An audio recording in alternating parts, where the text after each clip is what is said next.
He is a 3-time double and triple star achiever, and get this, he was the king of personal sales for the first time last year on the Sapphire Seminar stage.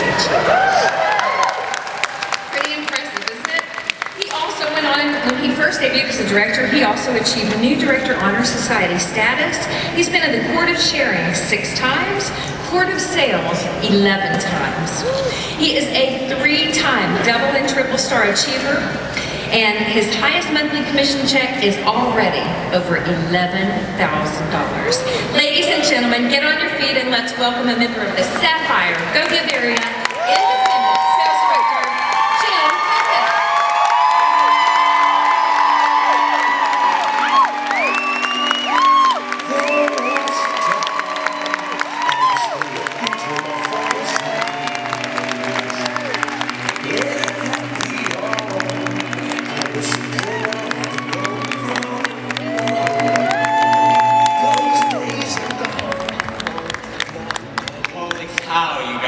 Amazing, you're beautiful. Gang, I have waited 12 years for this moment, and just to see how beautiful the view is. And let me tell you, get up here. And you know what, this hasn't been confirmed, but you know what? I am so absolutely proud to be, in my belief, the first man to ever stand on this stage as a sales director in Mary Kay Cosmetics.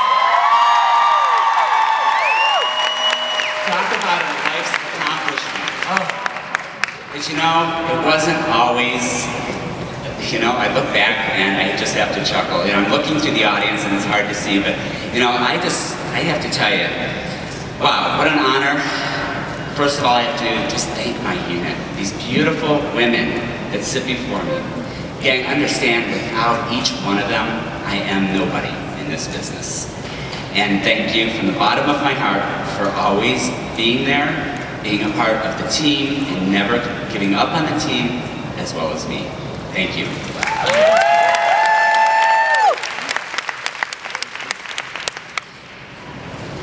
With that being said, I also want to recognize this unit for being not only number 3 at this conference, but number 2 in the state of Michigan. I had never imagined in a million years that we would even be in the top 5. So, you know, gang, again, I celebrate you because it was because of your hard work and determination that you made it happen. I'd also like to thank my partner, amazing partner, my best friend of 18 years. Without his love and support, there would have been times, I know there were times I should say, when I wanted to quit, and he said to me, get up and go to work. I also want to thank my sister, who has been my left hand, my right hand. She runs my office, she runs my business, that, you know, the parts that I don't need to be doing, I should say. She keeps 5 starter kits rotated at all times so I can keep going out in the field, because you know as well as I do, when you have more than 1 class booked in a day, it's easier to pick up a new starter kit than try to repack it in the back of your trunk in 20-degree weather. I also want to thank some of the people here that are critical to my success. We have Sherry Belli. Thank you, Sherry, for believing in me as my adopted director 12 years ago. My senior director, Sharon Smale, Elaine Sherwood, Denise McEldowney, just to name a few, and a dear friend of mine, Lisa Bird, and she's somewhere here in the audience, who has been my friend and mentor for almost 12 years. You know, my little boy dream was not to drive a pink Cadillac and sell lipstick, or as I like to say, swim in a sea of estrogen. But, and I say that with love, understand, you know, one man in a room full of women, I go home and I have to detox, as I call it. But you know, my little boy dream was truly to fly airplanes. And what I mean by that is be a commercial airline pilot. And I found out that unfortunately my eyesight was too bad, and that devastated me. But you know, I wasn't going to give up. I made the decision that I was going to do the second best thing, and that was go to the back of the bus, which they now call it a bus with wings. So I spent almost 20-some years as a flight attendant, loving what I did every single day. And I cannot tell you how many people I encountered over that 20-some year journey that changed my life in more ways than one, and educated me, and the thing that I think I enjoyed most is that when I got up and I looked in the mirror every single day, I loved what I did. And not many people could say that. And I honestly believed with all my heart, gang, that that was going to be my journey until I retired at age 65. And in the airline industry, they take us off the plane in a body bag because we never retire. You know, Alan Saunders once said, and for those of you that know this man, he said, life happens while we are making other plans. Does anybody feel that at times? Or have they had that happen? Well, I never in a million years, as I said, thought I would end up leaving the airline industry. But a series of events happened that kind of forced me to do that. You know, I signed my beauty agreement in 2001 in April and did nothing with the business. And really planned on just being a personal use consultant to get my product at cost. Then we fast forward to the morning of September 11th, 2001. And I think everybody in this room had somebody or knew somebody that their life was changed. For me, it was critical and it was devastating. I had been with a company for 20-some years. My company was attacked. My country was attacked. And all of a sudden, everything that I knew and loved was changed. I like to say God took my life, and it's like a snow globe, and shook me. Because my life was perfect. I had a healthy family, a great career, an amazing relationship. My health was great. I was at the top of my game. Well, I think sometimes we have to be shook. So, after 9/11, I had gotten up that morning at 4:30. I will never forget it. And we drove to the airport. I got on an airplane. Yes, I did get on an airplane. And I flew from Detroit to Chicago to attend a one-day workshop that was required by the company. I no sooner landed in Chicago and got to the hotel when all of a sudden our world became a different place. In shock and awe, not being able to be with my family, I was stuck. No car to drive to get back to Detroit, no airplanes to fly, no trains, no hotels. I called Phil and I said, can you please come get me? He said, I'll be there in 5 hours. He picked me up and I will never forget that drive home. 5 hours and maybe 10 words spoken. In total shock and awe, like I think most of the country. Got home that night, went to bed, and woke up that following morning, and still quite numb, thinking it was a nightmare, to walk into the kitchen, where my mother sat, having her morning coffee, or tea I should say, and watching CNN. And at that moment, I had glanced over at the TV set, and as I glanced at the TV set, I saw the names of the passengers and crew that were killed on 9/11. And as I watched those names across that screen, I saw 5 of my dear friends that had been killed. And I will tell you, for anybody that has been through anything like that, I just can't even begin to tell you guys all I can say. I literally fell to the floor, crying uncontrollably, and rocking, and praying to God that this was a nightmare. Not only had I lost 5 friends, my company had been attacked, but I also no longer loved what I did. So I pulled myself together the best I could and literally found out after seeing a doctor that I had suffered a clinical nervous breakdown, post-traumatic stress disorder, and the one that I think I still suffer from post-traumatic stress disorder, to be honest. But the reality of it was a lot of emotional problems had happened. I no longer wanted to go back to flying. So United had offered a 6-month voluntary furlough. I made the decision to go ahead and take it because I needed to become well again myself. And in that 6-month period, I was going to look for a corporate job that would afford me to be at home. Well, God decided to shake my snow globe one more time.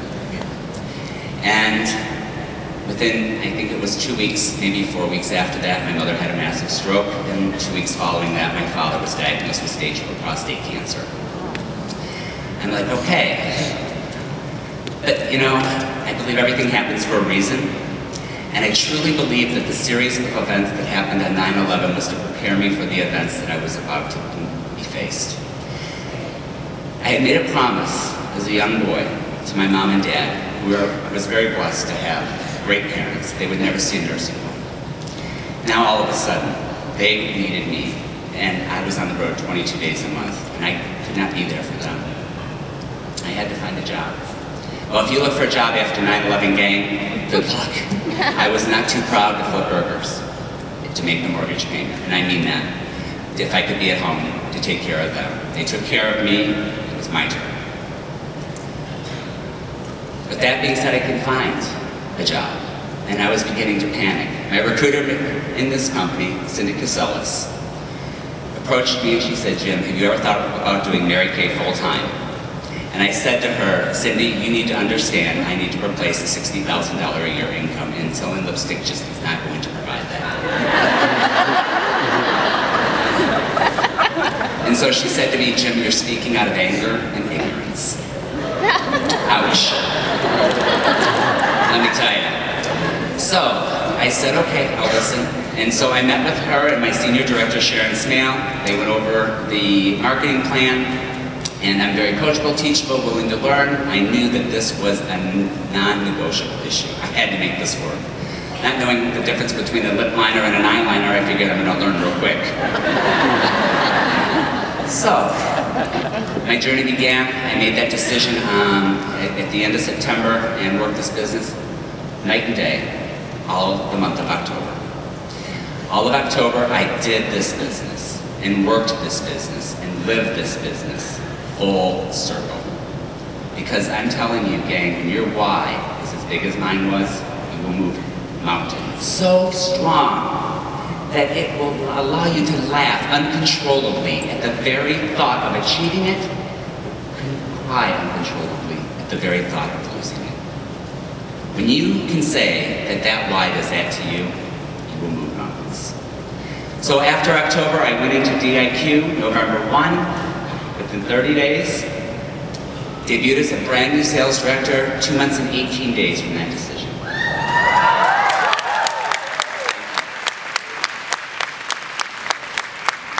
And I will never forget the day. I was not going to our January Jubilee in Lansing with Judy Kwiecki and Cheryl Steinman, and thus it was wrapped up. I had told Sharon I have a job to do, and that's not important, this is.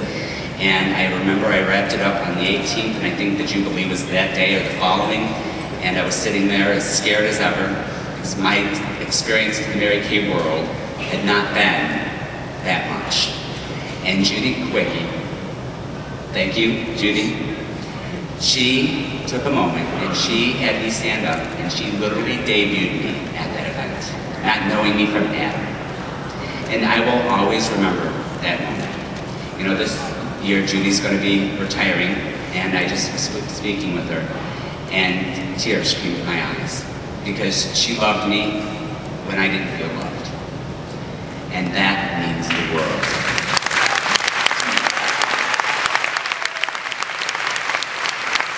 Cheryl Steinman, another one. Let me tell you, she's the wind beneath my wings, and Deb do this.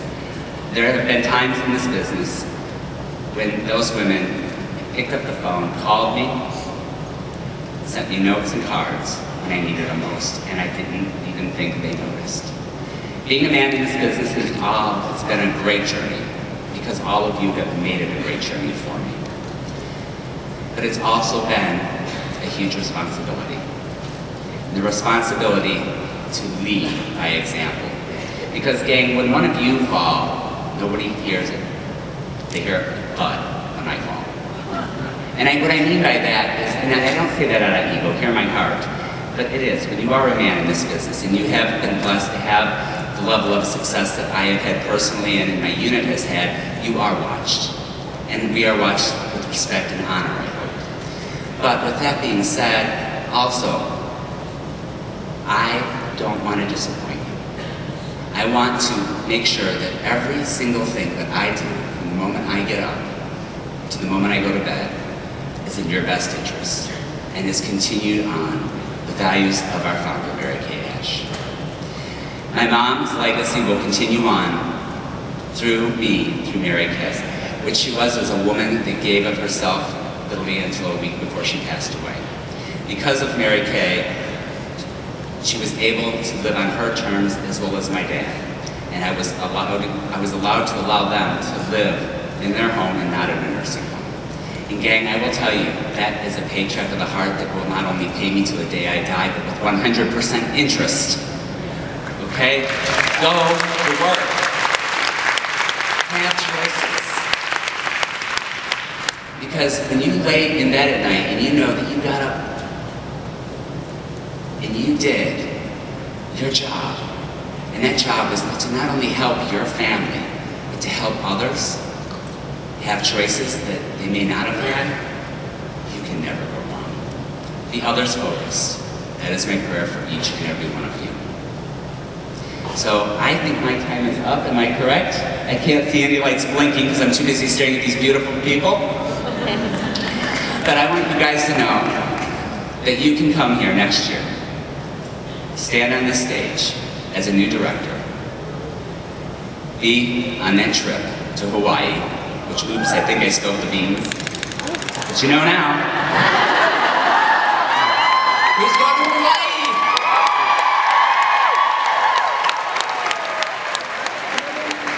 Oh, there goes a feather in my cap. But anyway, gang, you guys have an amazing 2013 seminar year. 5-0. Let's blow the doors off this arena and let's celebrate like we've never celebrated before. Thank you. I love you.